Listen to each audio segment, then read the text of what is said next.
when Geo Studios offered me the role of a crime branch officer, my initial thought was that I don't want to play a cop again.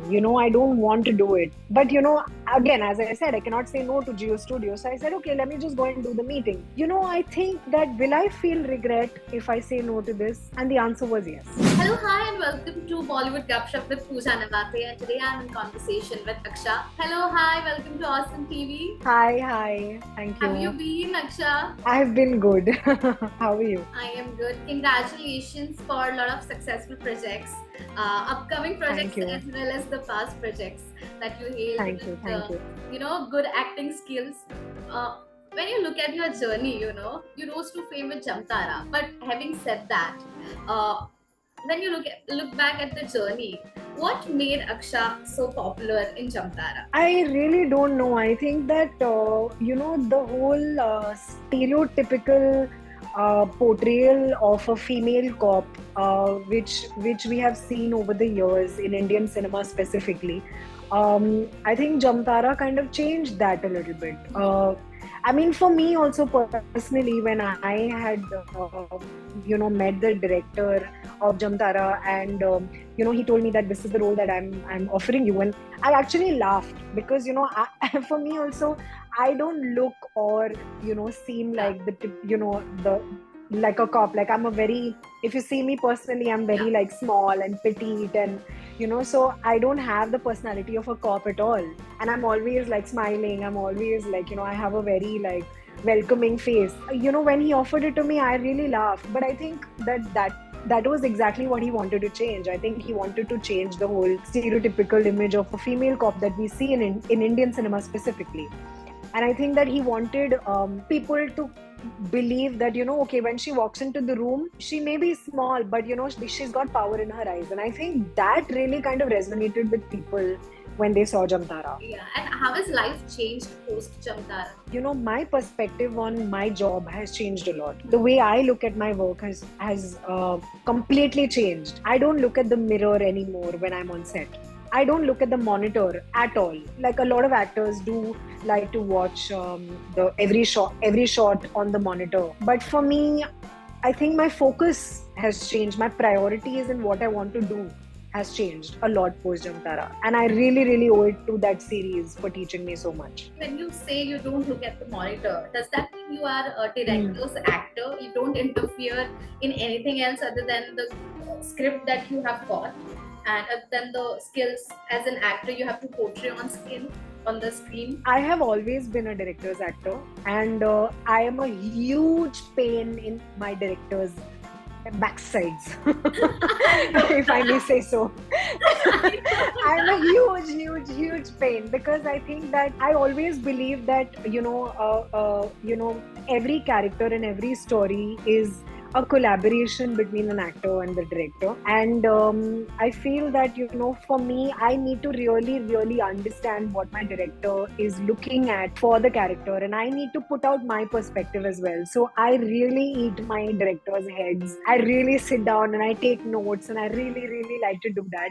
And if a director has okayed the shot, he has seen something in it which I may not be able to see. An actor, when he goes and looks at himself in a monitor, I think that we get distracted by a lot of things, like, oh my god, the hair is not proper, oh my god, the makeup is smudged, oh my god, my face looks very weird when I'm doing that expression. But there could be some kind of vulnerability, some kind of some kind of honesty in that expression, which may look weird, but it really connects with an audience. And if a director has okayed it, then I need to be okay with it. So that's the reason I feel that I don't need to go and look at the monitor, because I will get distracted by very unwanted things. And I think that a director knows his job, and I have to completely trust him. Absolutely. And post this success, I'm sure you have been getting a lot of offers. Let's talk about your upcoming projects. So Rafu Chakkar is releasing on the 15th of June on Jio Cinemas. And I do have another film which I've shot. It's called Kartam Bhuktam. It is a film with Shreyas Talpade and Vijay Raj. Again, it's a very, very different zone, very, very different genre. And it's something that I'm really looking forward to. And I really hope that good scripts and good characters keep coming my way. Absolutely. Now, talking about the series first, okay, which is going Hmm. to be releasing on Geo Studios. What kind of character Yeah. are you playing in it? And I guess you're playing a role opposite Manish. It's not opposite Manish. It's actually, there is no love story in this series. Okay. It's basically a story of a con man, and Manish is playing a con man. And I am playing a crime branch officer, and the whole point of me doing it, I said this in the previous interview as well, that for me, initially when I got offered this series, I'm not at a position in my career where I can just say no to Geo Studios, And when Geo Studios offered me the role of a crime branch officer, my initial thought was that I don't want to play a cop again. I don't want to do it. But again, as I said, I cannot say no to Geo Studios. So I said, okay, let me just go and do the meeting. I think that will I feel regret if I say no to this? And the answer was yes. Because I felt like, even though it is the role of a cop again, how can I play this differently? People already know me as Dolly Sahu in Jamtara. How can the challenge here and the exciting thing will be if I can play this completely differently. So I did play it completely differently, and the director was very open to me, exploring the character very, very differently. And they are very different characters. Like you said, Manish will be playing con man, you're playing the crime branch officer. What does the story revolve around? Basically, there is a con man on the loose, and I am after him to get him. I am here to nab him. So it is a cat and mouse chase situation. What's really interesting is the screenplay of this series, because it keeps going back and forth. It plays a lot of mind games with an audience. All of this goes through Shaurya Chautala's perspective, and it really comes across as it's Shaurya Chautala's point of view that we're looking at the series. Interesting. Looking forward to it. My next question is about the film. So here you are playing the crime branch officer. What are you playing in this film? What sort of character is that? In the upcoming film with Shreyas Talpade? Yeah. So basically, this story is it's a thriller. Mm-hmm. It is basically, I'll give you a little background about it. It basically talks about how people who practice religion and preach religion, sometimes they misguide you, and sometimes they take advantage of people's spiritual beliefs, and how they kind of misuse people's spiritual beliefs.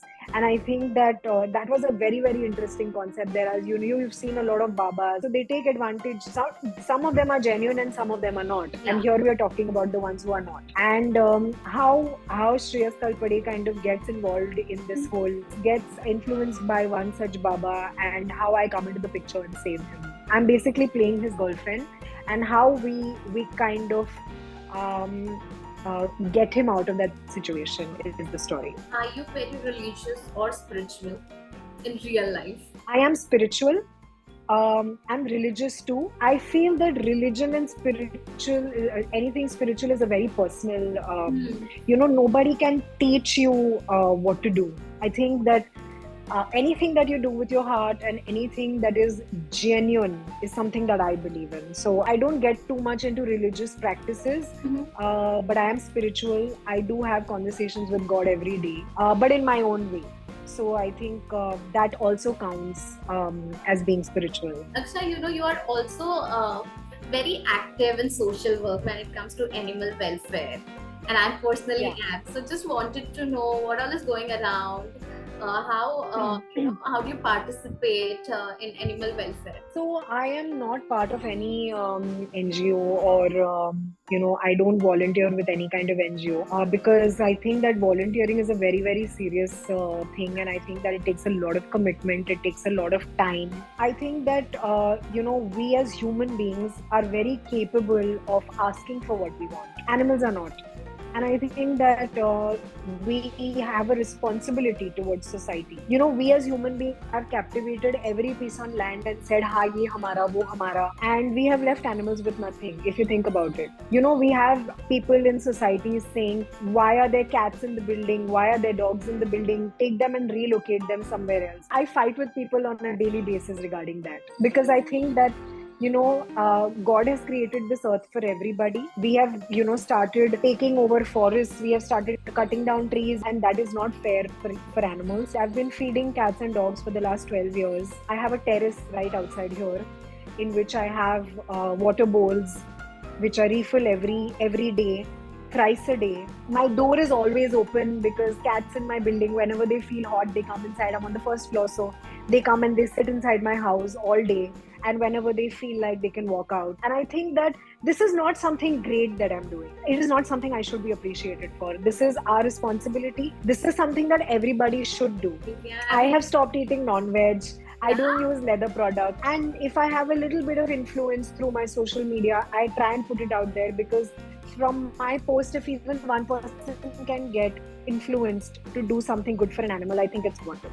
It's wonderful, and I would love to visit your place because I'm doing a segment on pet parenting. Absolutely. Actually, lastly, you know, I really want to know that when you mentioned that I'm not in a position where, you know, I couldn't say no to Geo Studios, but there was a time where, you know, you had to kind of accept. I don't know. Maybe you were in a position where you could have just said no or yes in initial stage, where actor probably is looking for a lot of opportunities, and sometimes you don't have, like, there are times when you don't want to do this project, but initially when you're not so popular, you haven't done a successful series or a film, then you feel like just jo aayega kar lete hai, that kind of attitude. But Correct. when you hit the rod, like you give one success, I think after Jamtara, has that changed? Like now, can you consciously, you know, decide on things that you want to do and you don't want to do, or you still feel that I'm at a position where I still can't say no? It's a mix of both, actually. Honestly, like after Jamtara, I have become responsible in my choices. I need to focus on doing projects that I really, really believe in, because I feel that if I am doing something where my heart is not in it, I think the audiences are very clever. They look through us. They will look at our eyes and decide that, okay, no, this one's not being honest to her job and she's not performing well. As I said, you know, even when Geo Studios came up to me with this, my initial reaction was no. And if I wasn't convinced that I want to do this, I would somehow find my way to say no.